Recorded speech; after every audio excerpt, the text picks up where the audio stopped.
nemzeti lobogót, felzászlózzuk a buszokat, villamosokat, otthonainkat, és a szívünk fölé tűzött kokárdával még a ruhánkon is örömmel jelezzük ekkor, hogy a nemzet részesei vagyunk.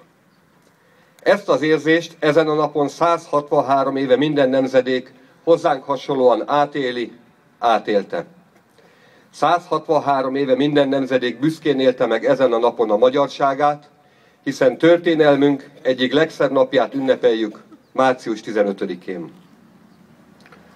Tömött embererdő vonta körül a hordót, mindenki inni akarván egészségére március 15-nek. A derék férfiak, kik az osztogatást kezelték, szörnyű népszerűséggel bírtak. Hölgyeim és uraim, egy évvel 1848. március 15-e után így ünnepeltük meg mi magyarok első alkalommal mindmáig legmagyarabb ünnepünket.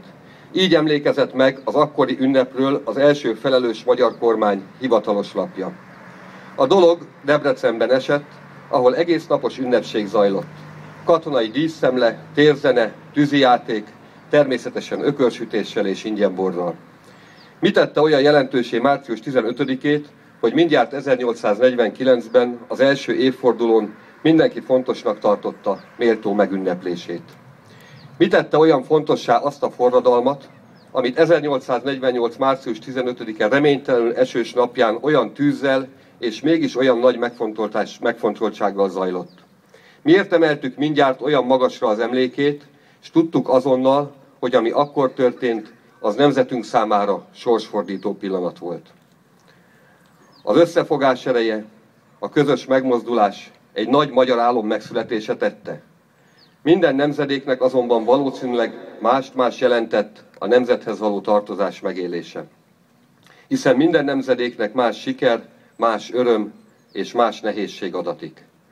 Minden nemzedék ereje, kitartása, lehetőségei is mások, mindenkinek más jelent kiállni a nemzetért. Volt egy olyan elképesztően bátor nemzedék, mint a 48-as, amely a nemzetért úgy állt ki, hogy a szabadságot kiáltott, utcára vonult, pontokba fogalmazta céljait, tárgyalni kezdett a hatalmasokkal, nemzeti kormányt alakított, és hozzáfogott az ország teljes gazdasági, társadalmi, politikai rendszerének átszervezéséhez.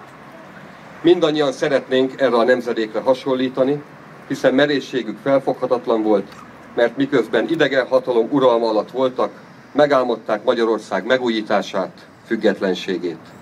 Számukra a sikert a szabadság szele, a nehézséget csak több ezer ellenséges katona jelentette. Voltak esztendők, mint az 1849-es, az 1914-es, a 41-es, amikor a nemzetért kiállni azt jelentette, hogy az otthont és szeretteket hátrahagyva, fegyverrel a kézben kellett a hazáért küzdeni.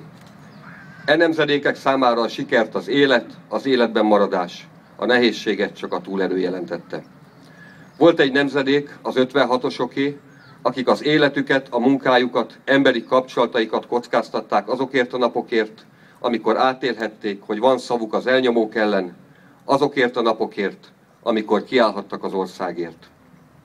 Voltak nemzedékek, nem is olyan régen, olyanok, akik ma is ünnepelnek velünk, akik évtizedekig, ha hangosan nem is tudtak kiállni a nemzetért, de egy életen át tartó tisztességes munkával, gyermekeik felnevelésével szolgálták ezt a nemzetet.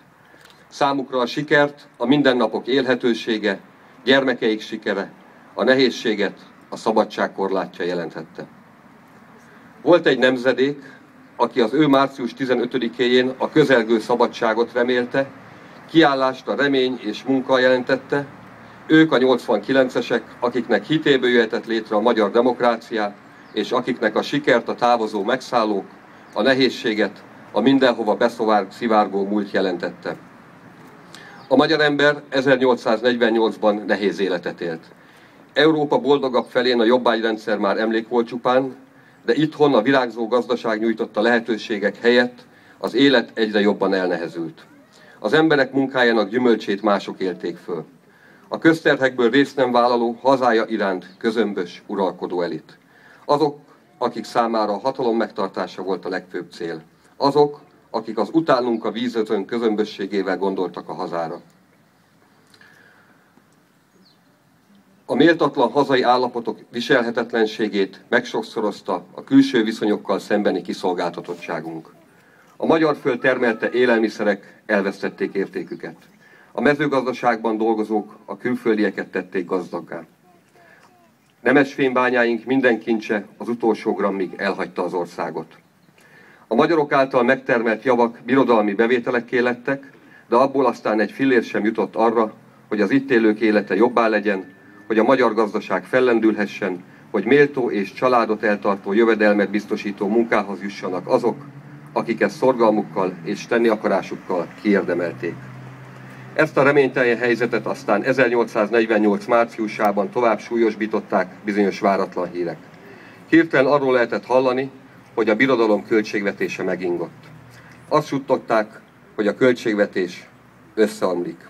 Arról érkeztek a hírek, hogy vészes gyorsasággal leesett az államkötvények árfolyama, és a helyzet napról napra romlik. Voltak, akik már nyilvánosan arról beszéltek, hogy válság van.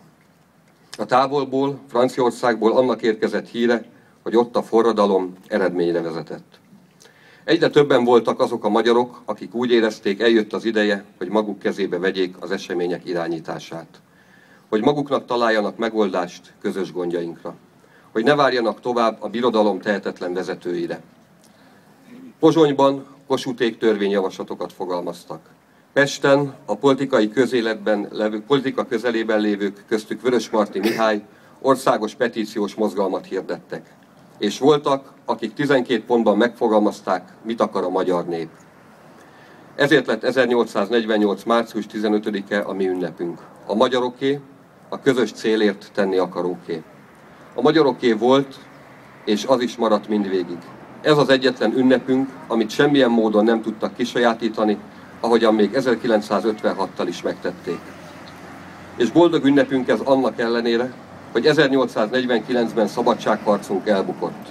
Boldog ünnepünk, mert a saját létünkért való küzdelmet, a közös ügyünkért való összefogást jelenti a számunkra. 1848-ban együtt akartunk valamit, és ezért egyre többen és többen sorakoztak fel. Egyre többen vállalták a döntés kockázatát, egyre többen érezték úgy, hogy ott kell lenniük. Ott, ahol a dolgok történnek. A mi nemzedékünknek is hasonló nehézségekkel kell megküzdeni. Nekünk is a gazdasági szabadságért, a minket gúzsba kötő adósság törlesztéséért kell megküzdenünk. Ezért ma az összetartás, a kitartás ahhoz kell, hogy legyőzzük azt a nyomasztó adósságot, amely láncra köt bennünket, amely miatt nem tudjuk magunkat szabadnak érezni. Kiállni a nemzetért, ezért ma következetes, szívós és összetartó munkát jelent. Számunkra a nehézséget az örökölt adósság, a sikert, a talpraállás jelentheti. A mi nemzedékünk sikere az lehet, hogy 20 évvel a rendszerváltás után végre új fejezetet nyithatunk Magyarország történelmében, lezárhatunk egy átmeneti, bizonytalan és sikertelen korszakot. Új fejezetet nyithatunk, amely reményeink szerint egy összetartó, sikeres, öntudatos Magyarországé. Kivételes pillanat, hogy ezt a választóvonalat ma mi magunk szabadon és függetlenül az új alkotmánnyal léphetjük át. A mi nemzedékünk sikere az lehet, hogy visszaadjuk az országnak az önrendelkezés szabadságát, megszabadítjuk az országot a nyomasztó terhektől, és a mi sikerünk lehet, hogy a gyermekeink számára egy olyan lelkében, államában, működésében megújult Magyarországot adunk át, amelynek nem kell félnie a bizonytalanságtól, a kiszolgáltatottságtól, és a mi sikerünk lehet, hogy egy olyan Magyarországot teremtünk, amely minden tekintetben szabad. Ha erősen él bennünk egy szebb jövő reménye, és képesek vagyunk együtt, egymásra támaszkodva nekirugaszkodni a megvalósításának, méltók leszünk 1848 örökségéhez. Ebben segít minket minden évben újra meg újra a megemlékezés a forradalomra, a szabadságharcra, március 15-ére és hőseire. Ez ad értelmet az ünnepségeknek, ahogyan megjósolta ezt már Jókai Mór 2 nappal a forradalom kitörése után. Míg magyar él, míg szabad ember éle honban, kegyelettel fognak visszagondolni ez évre, annak történelmére és történetalkotó alakjaira.